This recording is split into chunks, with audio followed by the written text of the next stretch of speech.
Hello बच्चों, exercise 5.2 को आगे कंटिन्यू करते हैं। ठीक है, एक्सरसाइज 5.2 को आगे कंटिन्यू करते हैं। बच्चों 5.2 का क्वेश्चन नंबर 10th पढ़ो। The 17th term of an AP exceeds its 10th term by 7। ठीक है, क्या बोला गया है? The 17th term of an AP exceeds its 10th term by 7। Find the common difference. तो देखना बच्चों, 10th क्वेश्चन में हम क्या करेंगे, हम लिखेंगे 17th टर्म 10th टर्म से कितना ज्यादा है? 7, यानी कि 17 term equal to 10th term plus 7। जो 17th टर्म है वो 10th टर्म से 7 ज्यादा है, यानी कि 10th टर्म में 7 को ऐड करेंगे तब जाके हमारा 17th टर्म आएगा। इतना समझे? तो ध्यान देना बच्चों, A17 को क्या लिखेंगे? A plus 17 minus 1 into D equal to A10 को क्या लिखोगे बच्चों? A plus 10 minus 1 into D. इतना समझ में आया? उसके बाद प्लस 7। मैंने क्या करा? A17 की वैल्यू पुट करी और A10 की वैल्यू पुट करी। ठीक है, अब बच्चों इसे क्या लिखा जाएगा? A plus 16D equal to A plus 9D plus 7। अब बच्चों ये A और ये A कैंसिल हो जाएगा, फिर क्या लिखेंगे? 16D minus 9D equal to 7। समझे? A और A कैंसिल करा, 9D को इधर साइड लेकर आया, तो क्या लिखा? 16D minus 9D equal to 7, यानी कि 7D इक्वल टू 7, यानी कि बच्चों D की वैल्यू कितनी आएगी? 7/7 इक्वल टू 1, यानी कि हमारा आंसर आएगा बच्चों common difference D equal to 1। Common difference D equal to 1। इतना समझ में आया? जल्दी से बच्चों नोट करो। इसके बाद आते हैं बच्चों क्वेश्चन नंबर 11th पे। क्वेश्चन नंबर 11th पढ़ो। विच term of an AP 3, 15, 27, 39 and so on will be 132 more than it's 54th term. समझो, क्वेश्चन नंबर 11th में हमको एक एपी गिवन है। एपी क्या गिवन है? 3, 15, 27, 39 एंड सो ऑन। हमसे पूछा गया है विच टर्म, यानी कि n बताओ। ठीक है, जो कि 132 ज्यादा होगा इसके 54th टर्म से। 54th टर्म को कैलकुलेट करो, उसमें 132 ऐड करो, फिर बताओ वो जो वैल्यू आएगी वो इस एपी में कौन से नंबर पे आएगी। समझे? देखो, विच term of an AP, which term of the AP 3, 15, 27, 39 so on will be 132 more than it's 54th term. मैंने सबसे पहले एपी निकाली। ठीक है, फिर बच्चों मैं कैलकुलेट करूंगा 54th टर्म। क्या कैलकुलेट करूंगा? 54th term. उस 54th टर्म में क्या ऐड करूंगा? 132। क्या ऐड करूंगा? 132। इतना समझ में आया? अब हमें बताना है इसकी जो वैल्यू आएगी वो इस एपी में कौन से नंबर पे आएगी। यानी कि बच्चों हमें an की वैल्यू गिवन है A54 प्लस 132। इतना समझ में आया? तो मैं लिखता हूं यहां पे ATQ, यानी कि according to question an equal to A54 plus 132। समझे नहीं समझे? Which term of the AP will be 132 more than it's 54th term. सबसे पहले 54th टर्म कैलकुलेट करो, उसमें 132 ऐड करो, फिर ये जो वैल्यू आएगी वो इस एपी में कौन से नंबर पे आएगी हमसे पूछा गया है। यानी कि an की वैल्यू गिवन है A54 प्लस 132। अब बच्चों A54 को क्या लिखोगे? A plus 54 minus 1 into D, फिर उसके बाद प्लस 132। इतना समझे? A54 की वैल्यू पुट करी, यानी कि बच्चों A प्लस 53D, इतना समझे। उसके बाद बच्चों प्लस 132, इतना आया। अब बच्चों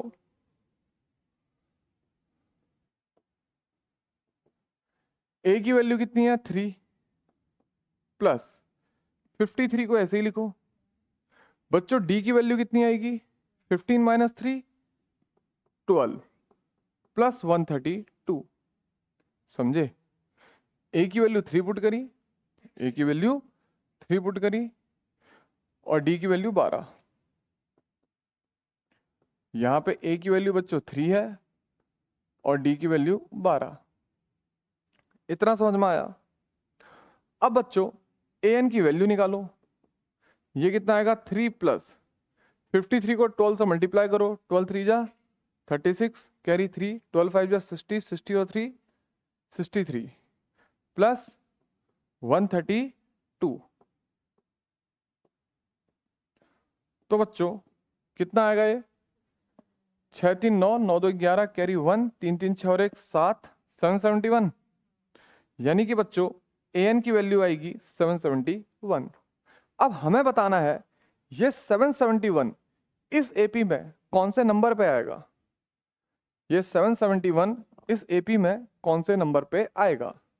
यानी कि इस an के लिए हमको n की वैल्यू बतानी है। इस an के लिए हमको n की वैल्यू बतानी है। तो मैं लिखता हूं from an equal to a plus n minus 1 into D. ठीक है, an की वैल्यू क्या पुट करोगे बच्चों 771 इक्वल टू a की वैल्यू कितनी गिवन है 3 प्लस n माइनस 1, डी की वैल्यू कितनी है 12, इतना समझे। an की वैल्यू के लिए हमको n की वैल्यू बतानी है, तो हमने यहाँ पे nth term of an AP का फॉर्मूला लगा दिया। अब बच्चों 771 को ऐसे लिखो, फिर -3 करो equal to n minus 1 into 12। बच्चों माइनस करो, 11 में से 3 जाएगा, कितना आएगा 8, फिर क्या आएगा बच्चों 6, फिर कितना आएगा 7 equal to n minus 1 into 12। तो बच्चों 768 को डिवाइड करेंगे किससे 12 से, कितना आएगा n माइनस 1। तो बच्चों आएगा 12 6 जा 72, फिर 4 64 इक्वल टू n माइनस 1। यानी कि बच्चों n की वैल्यू हमारे पास आएगी लास्ट में 64 प्लस 1 यानी कि 65। मैं इस 1 को यहाँ से यहाँ ले आऊँगा तो n की वैल्यू कितनी आ जाएगी 65। यानी कि इस एपी के 65th टर्म, इस एपी के 65th टर्म में जो आएगा वो क्या है 771। समझ में आया। ये एपी का जब मैं 65वां टर्म कैलकुलेट करूंगा तो क्या आएगा 771, और ये जो 771 है ये इसी एपी के 54th टर्म से 132 ज्यादा है। समझ में आया। ये जो 771 है ये इसी एपी के 54th टर्म से 132 ज्यादा है। तो बच्चों यहां पर को क्वेश्चन नंबर 11 जल्दी से इसे नोट करो, फिर आते हैं अगले क्वेश्चन में।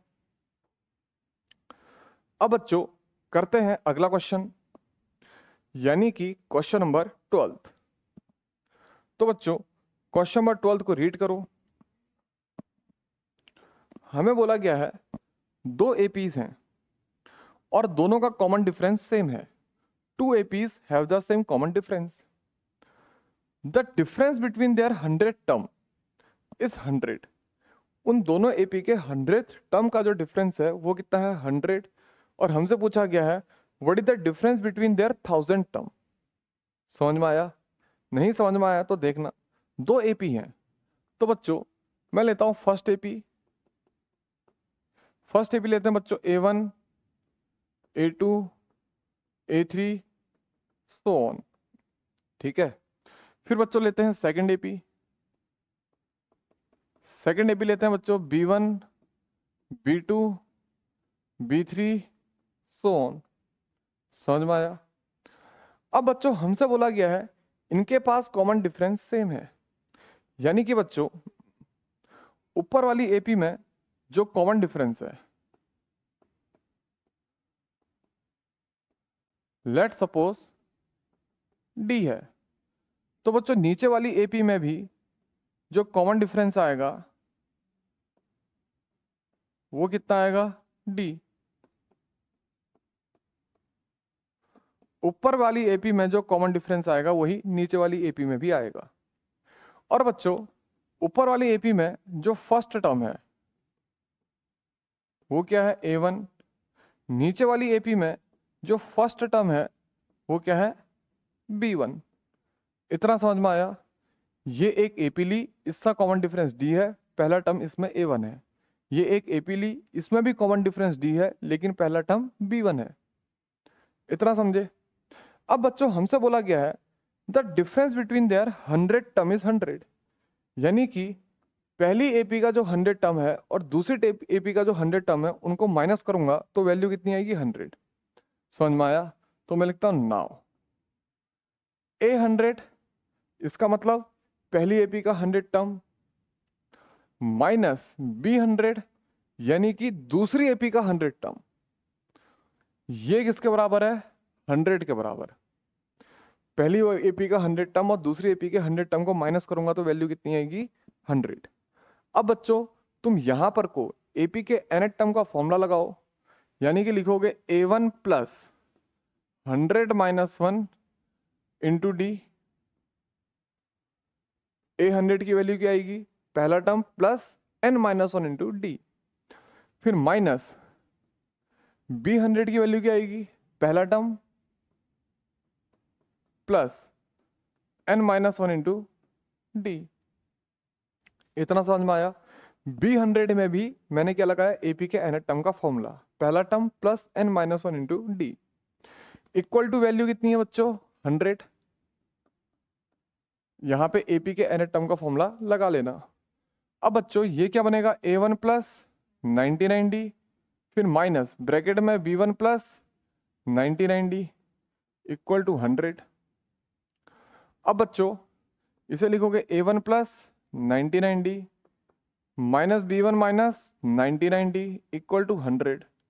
बच्चों 99D 99D कैंसिल, यानी कि A1 माइनस B1 की वैल्यू कितनी आ गई, 100। इतना समझ में आया। अब बच्चों हमें कैलकुलेट करना है what is the difference between there 1000 term, यानी कि इसी एपी के 1000 टर्म का डिफरेंस बताना है। समझ में आया। तो मैं लिखता हूं last step.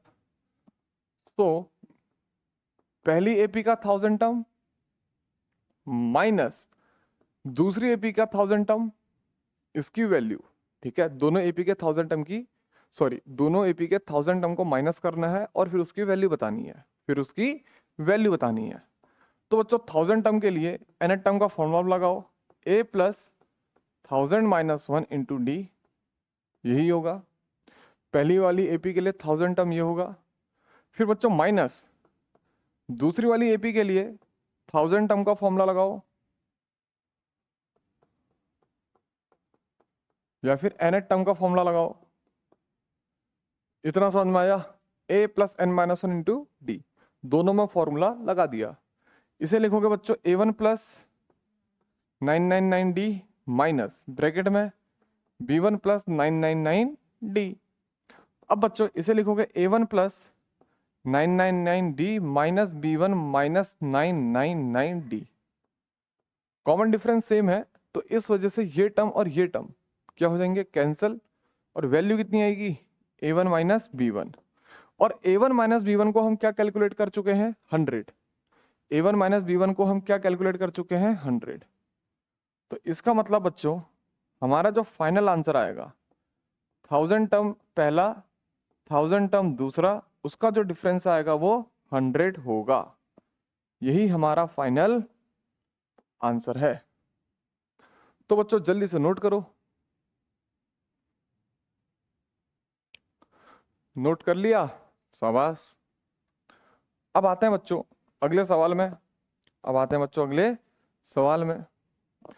Question number 13। How many 3 digit numbers are divisible by 7? कितने 3 डिजिट नंबर हैं जो कि 7 से डिवाइड होंगे? तो ध्यान देना बच्चों, सबसे पहले सबसे छोटा 3 डिजिट नंबर सोचो, वो क्या होता है, 100। फिर उसके बाद सबसे बड़ा 3 डिजिट नंबर सोचो, वो कितना होता है, 999।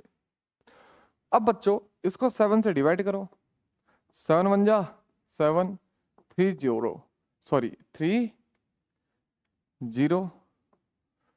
4 जा 28, रिमाइंडर कितना बचेगा 2।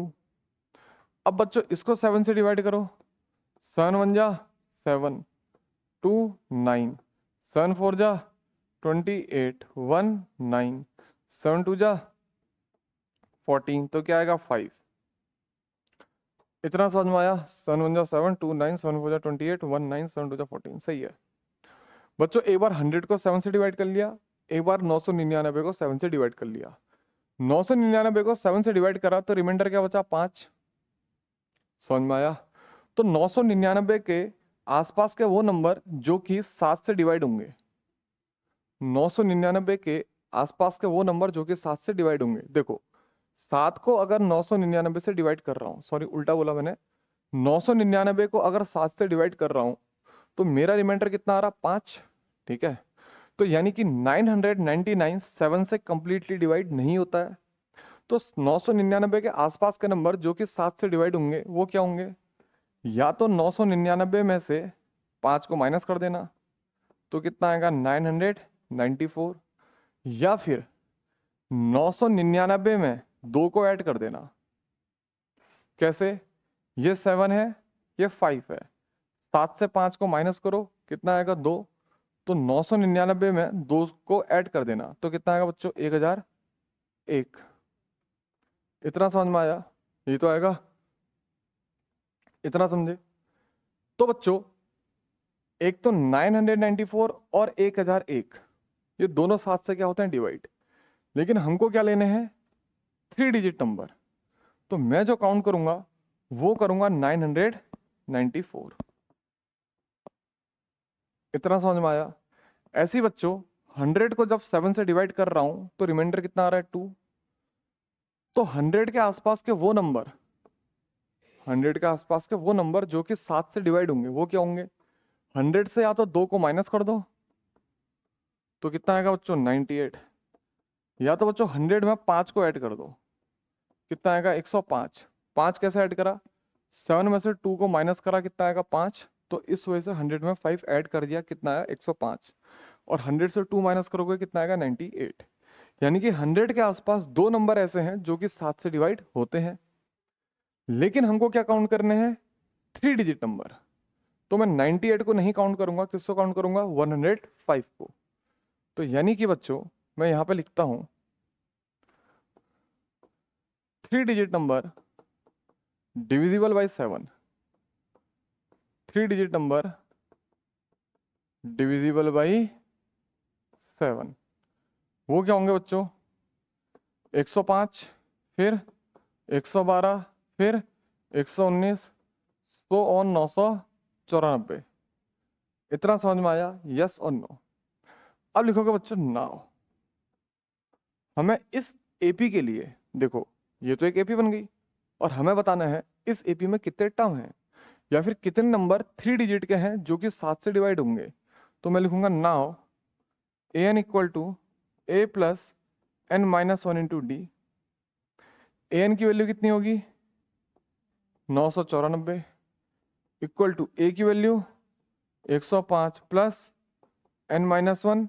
डी की वैल्यू कितनी होगी बच्चों, इससे इसको माइनस करना कितनी आएगी 7। समझे? इस एपी में, इस एपी में जो ए है वो कितना है 105 और जो डी है वो कितना है 112 माइनस 105 यानी कि 7। इतना समझ में आया? अब बच्चों हमको बताना है, अब बच्चों हमको बताना है इसमें कितने नंबर ऑफ टर्म है या फिर कितने ऐसे 3 डिजिट नंबर है जो कि 7 से डिवाइड होंगे। तो तरीका क्या होगा, फॉर्मूला लगाओ A N equal to A plus N minus 1 into D, values put करो, फिर लिखो 994 minus 105 equal to N minus 1 into 7। अब बच्चों 994 में से 105 को माइनस करोगे कितना आएगा 9, फिर क्या आएगा 8 और फिर क्या आएगा 8, 889 equal to N minus 1 into 7। तो बच्चों 889 को फिर बच्चों 7 से डिवाइड करो कितना आ जाएगा एन माइनस 1, और डिवाइड करो कितना आ रहा है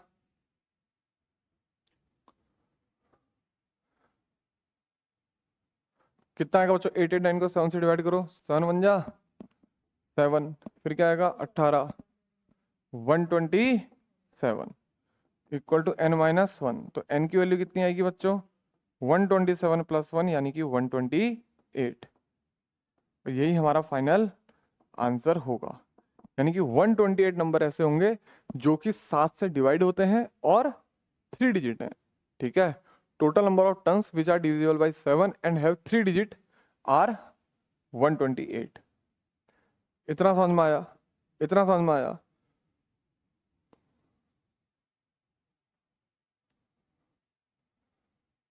इतना समझ में आया बच्चों। अब इसके बाद नोट कर लिया ये सवाल, गुड। अब आते हैं बच्चों क्वेश्चन नंबर 14 पे। देखो क्वेश्चन नंबर 14 क्या है बच्चों, सिमिलर टाइप क्वेश्चन है। How many multiples of 4 lie between 10 and 250। तो बच्चों 4 की टेबल याद करो, 4 1 जा 4, 4 2 जा 8, 4 3 जा 12, यानी कि 4 8 12 16 20। हमको बोला गया है multiple of 4 lie between 10 and 250।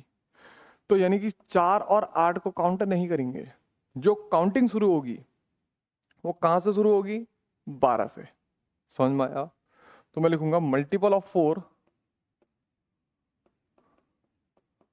Multiple of 4 lie between 10 and 250। ठीक है, आर। तो बच्चों पहला नंबर तो क्या आएगा 12, फिर क्या आएगा 16, फिर क्या आएगा 20, सो ऑन चलते रहेगा 12 16 20। लास्ट नंबर क्या है बच्चों, 250। तो एक काम करो, पहले चेक करो क्या 250 4 से डिवाइड होता है, वैसे नहीं। 4 6 जा 24, फिर क्या आएगा बच्चों 10, 4 2 जा 8। तो जो रिमाइंडर आएगा बच्चों कितना आएगा 2। अगर तुम 250 को किससे डिवाइड करोगे, 4 से, तो बच्चों रिमाइंडर कितना आ जाएगा, 2 आ जाएगा। देखो 250 को बच्चों 4 से डिवाइड करो, 4 6 जा 24, 10, 4 2 जा 8। इतना समझ में आया? तो रिमाइंडर कितना आ गया बच्चों, 2। यानी कि 250 से छोटा नंबर जो 4 से डिवाइड होगा वो कितना होगा, 250 - 2, यानी कि 248। यानी कि बच्चों इस एपी में जो आखिरी टर्म होगा वो कितना होगा, 248।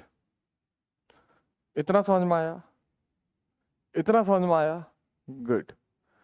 अब बच्चों हम क्या करेंगे, इस एपी में नंबर ऑफ टर्म बताएंगे, यानी कि multiple of 4 lie between 10 and 250। तो मैं लिखूंगा from an equal to a plus n-1 into D. A की वैल्यू क्या रखोगे 12, an की वैल्यू क्या पुट करोगे 248, फिर प्लस n-1, डी की वैल्यू कितनी आएगी बच्चों 4। 248 में से बच्चों 12 को माइनस करो, ये कितना आएगा n-1 इंटू 4। अब बच्चों ये कितना आएगा 236 इक्वल टू n-1 इंटू 4। इतना समझ में आया? अब बच्चों 236 को डिवाइड करो किससे, 4 से। ये किसके बराबर आएगा n-1, नीचे डिवाइड कर लेना। ठीक है, ये आएगा बच्चों 59 इक्वल टू n-1। तो n की वैल्यू 59 + 1 यानी कि 60। तो देयरफॉर n इक्वल टू 60 क्या होगा आंसर। और बच्चों यही क्या है, यही नंबर ऑफ टर्म्स हैं जो कि लाई करेंगे 10 और 250 के बीच में। यही नंबर ऑफ टर्म्स हैं जो कि लाई करेंगे 10 और 250 के बीच।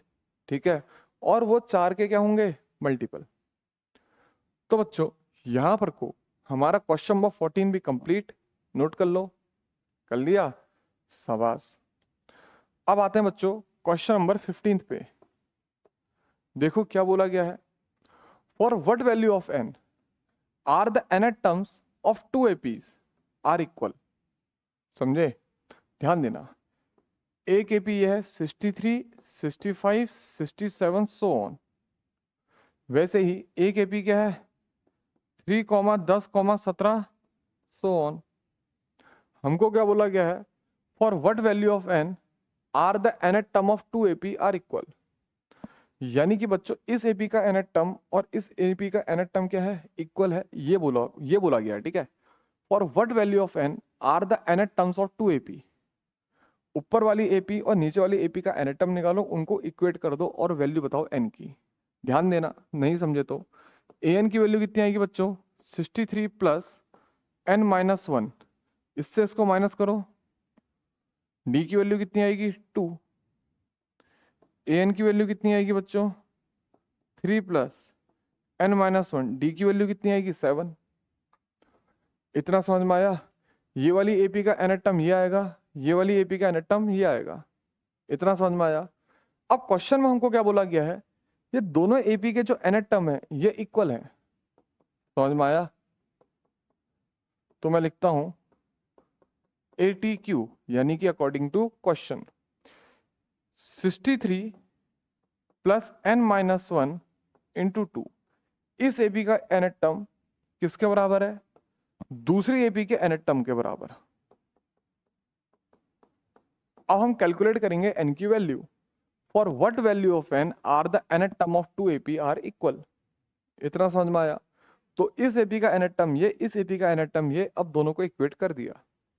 अब बच्चों 63 को ऐसे लिखो, प्लस क्या आएगा 2n-2, 3 को ऐसे लिखो प्लस 7n-7।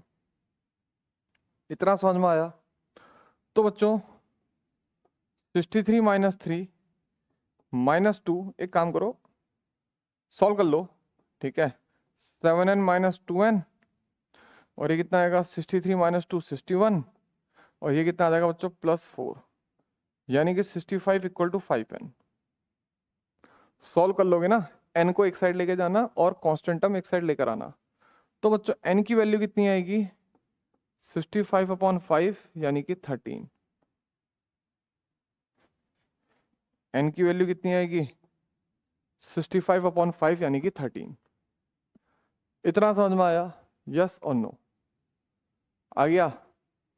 अब इसके बाद बच्चों आते हैं क्वेश्चन नंबर 16 पे। इसके बाद बच्चों आते हैं क्वेश्चन नंबर 16 पे। तो देखो क्या बोला गया है, determine the AP whose third term is 16th and 7th term exceeds the 5th term by 12। एक AP बताओ जिसका तीसरा टर्म क्या है 16। ध्यान देना, क्वेश्चन नंबर कौन सा अब ये 16th। क्वेश्चन में 16th में बोला गया है थर्ड टर्म बच्चों 16 है, whose third term is 16। फिर बोला गया है and the 7th term exceeds the 5th term by 12। यानी कि बच्चों हमें बोला गया है जो 7th टर्म है वो 5th टर्म से 12 जाता है, exceeds the 5th term by 12। यानी कि 5th टर्म में 12 ऐड कर दोगे तो 7th टर्म आएगा। इतना समझ में आया।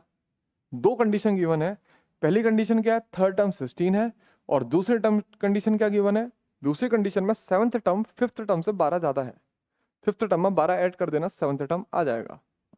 अब बच्चों इसे क्या लिखोगे a plus 7-1 into D, a plus 5-1 into D plus 12, a plus 7-1 into D equal to a plus 5-1 into D equal to 12।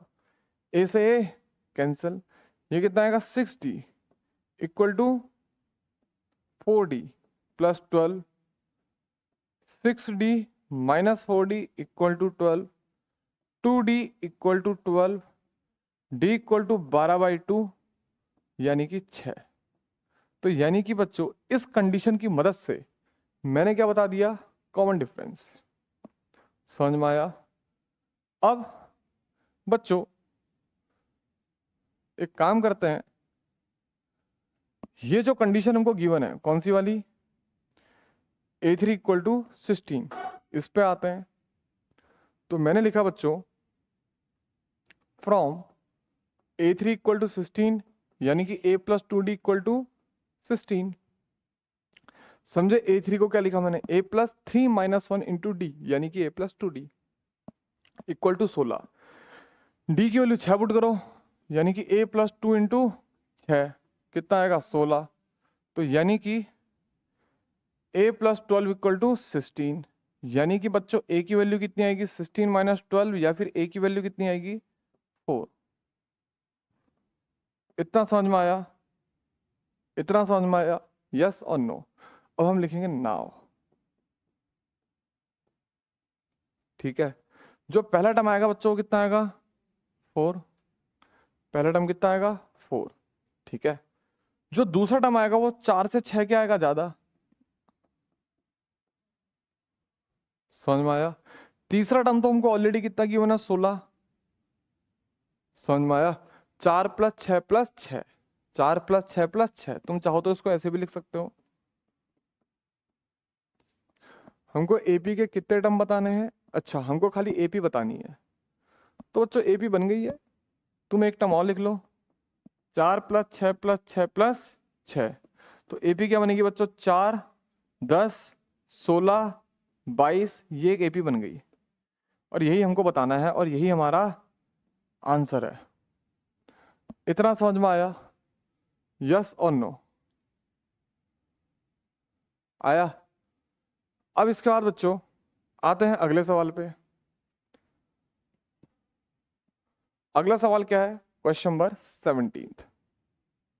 देखो क्या बोला गया है, find the 20 term from the last term of the AP.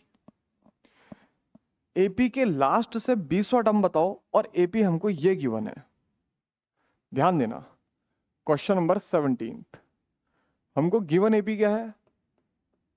Given AP क्या बच्चों 3, 8, 13 so on 253।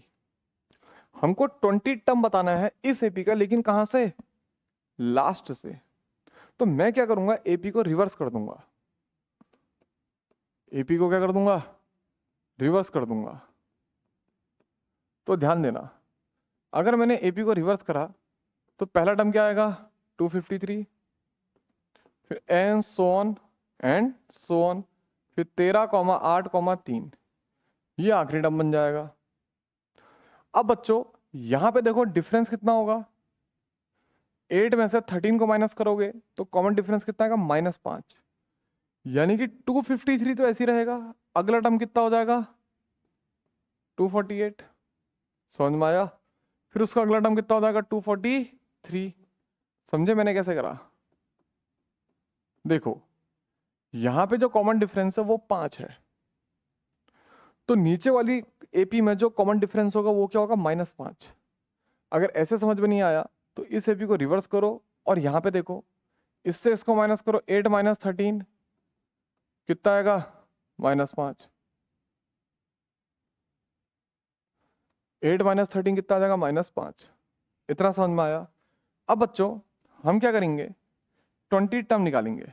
Now 20 term किसका?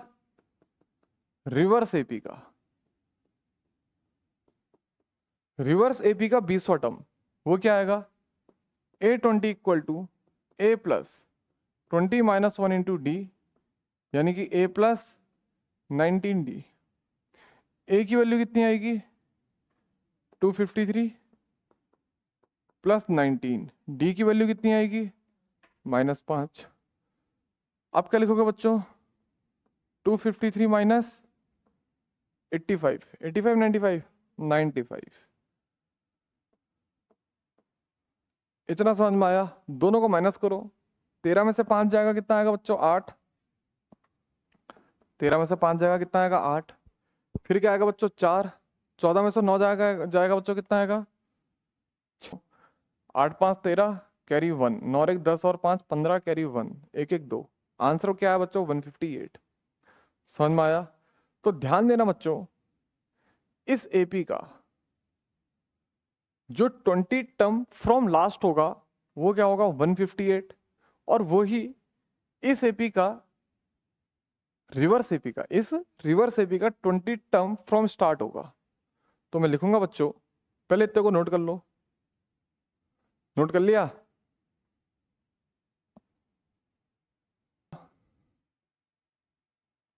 Therefore 20 term of AP from last. कौन सी वाली एपी का? 3,8,13,253। समझ में आया? ये कितना आएगा? इज 158। सॉल्व करो, आंसर आ गया 168 आ रहा है क्या? या क्यों क्यों गलती हो रही है? 8 5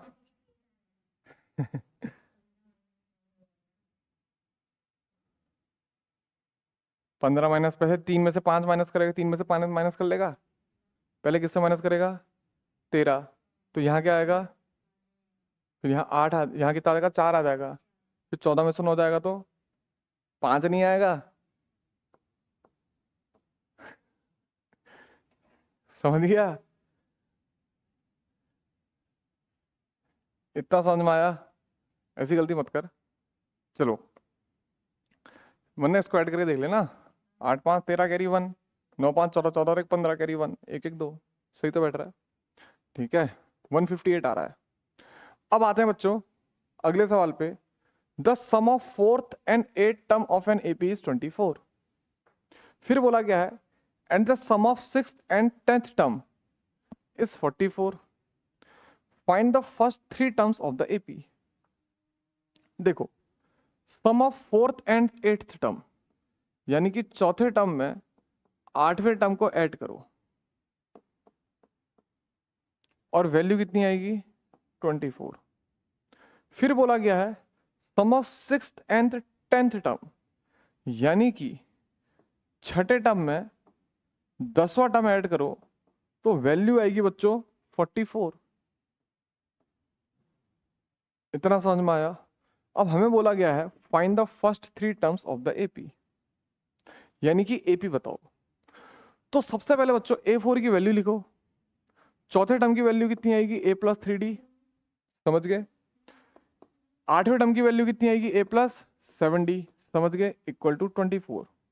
A+A 2A, 7D + 3D 10D equal to 24। अब बच्चों 2 को कॉमन ले लो। A+5D कितना आएगा? 12। इतना समझ में आया? इतना समझे?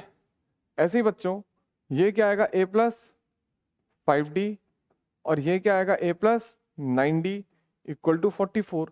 दूसरी इक्वेशन भी ऐसे रख लो तो कितना आएगा बच्चों? 2A + 9 और 5 14 D इक्वल टू 44। A और A 2A 9 5 14 यानी कि बच्चों A+7D कितना आएगा? 22।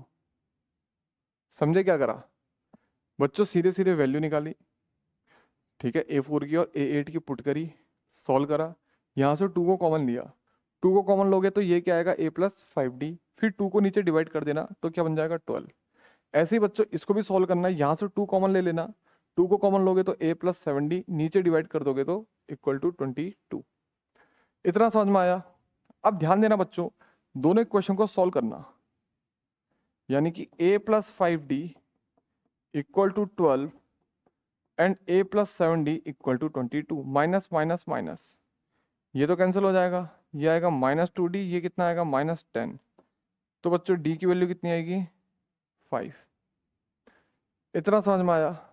अब बच्चों D की वैल्यू अगर 5 आ गई तो बच्चों यहां से A की वैल्यू निकाल दो। तो मैं लिखता हूं from A+5D equal to 12, A+5 into 5 equal to 12, A equal to 12 minus 25। यानी कि बच्चों 5 से 2 जाएगा 3, 2 में से 1 जाएगा 1, तो A की वैल्यू कितनी आएगी? -13। A की वैल्यू कितनी आ जाएगी? -13। अब हमें बताना है AP, हमें बतानी है AP। तो मैं लिखूंगा देयरफॉर हमारे पास जो AP आएगी, या फिर मैं लिखता हूं रिक्वायर्ड AP। पहला टर्म क्या होगा? -13। अगला टर्म इससे 5 ज्यादा होगा क्योंकि D की वैल्यू 5 है, तो अगली वैल्यू कितनी आएगी? -8। फिर अगली वैल्यू क्या आएगी? -3 एंड सो ऑन। हमें 3 टर्म ही बताने हैं, 3 टर्म मैंने बता के लिख दिए। इतना समझ में आया? तो बच्चों यहाँ पर को हमारा क्वेश्चन कंप्लीट। ठीक है, हमको बताना था find the first 3 terms of the AP, वो 3 टर्म ये रहे। अब आते हैं बच्चों अगले सवाल पे। Subba Rao started work in 1995 at an annual salary of rupees 5,000 and received an increment of rupees 200 each year. In which year did his income reach rupees 7,000?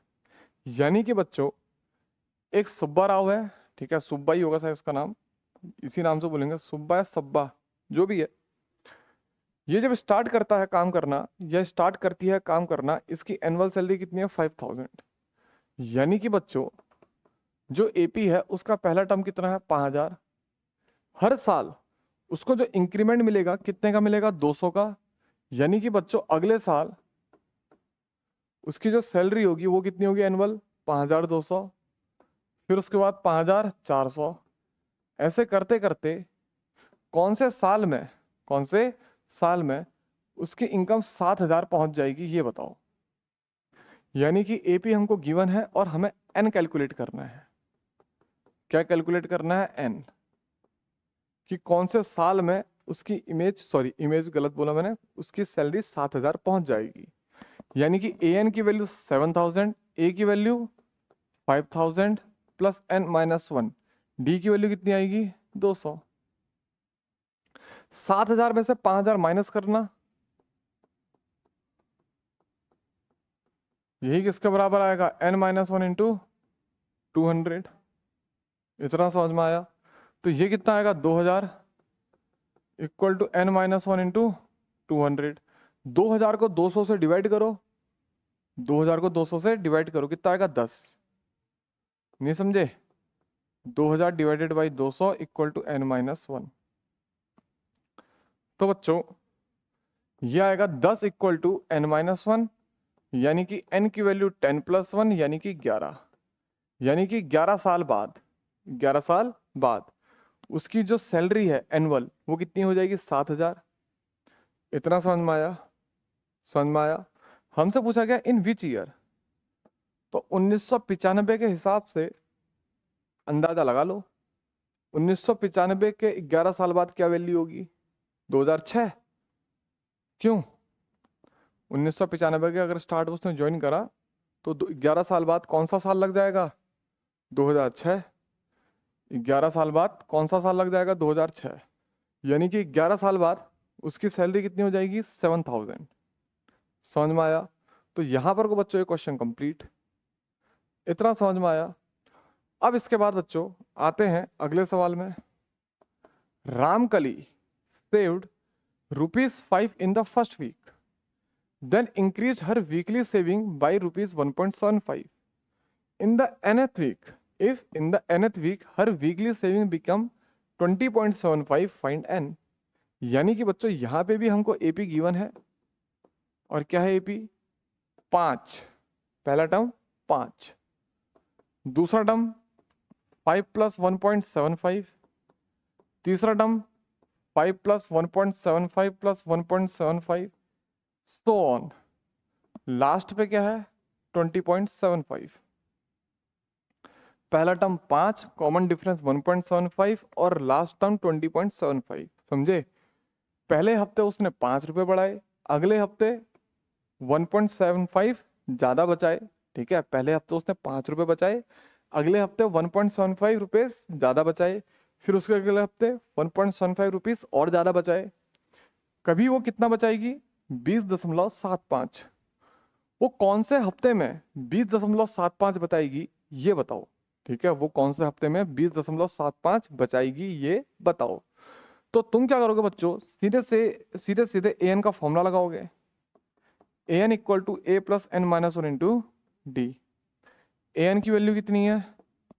20.75, A की value 5 plus N minus 1, D की value 1.75। अब बच्चों 20.75 में से 5 को क्या करोगे? पहले माइनस, ये क्या आएगा? n minus 1 into 1.75। अब बच्चों माइनस करोगे तो कितना आएगा? 15.75। माइनस करोगे कितना आएगा 15.75, ये कितना आएगा n-1 इंटू 1.75। तो बच्चों 15.75 को डिवाइड करो 1.75 से, ये कितना आएगा n-1। अब बच्चों डिवाइड करके बताओ कितना आ रहा है। ये आएगा सीधे सीधे 9 टाइम्स जाएगा शायद। कितने टाइम जाएगा? 9 टाइम्स, शायद 9 टाइम्स ही जाएगा। ठीक है, कितने टाइम जाएगा बच्चों? 9 टाइम्स ही जाएगा। तो 9 इक्वल टू n-1, तो यानी कि बच्चों n की वैल्यू कितनी आ गई? 9 + 1 यानी कि 10। यानी कि 10वें वीक में जो रामकली है वो इतने पैसे बचाएगी। तो बच्चों यहाँ पे हमारी एक्सरसाइज कंप्लीट।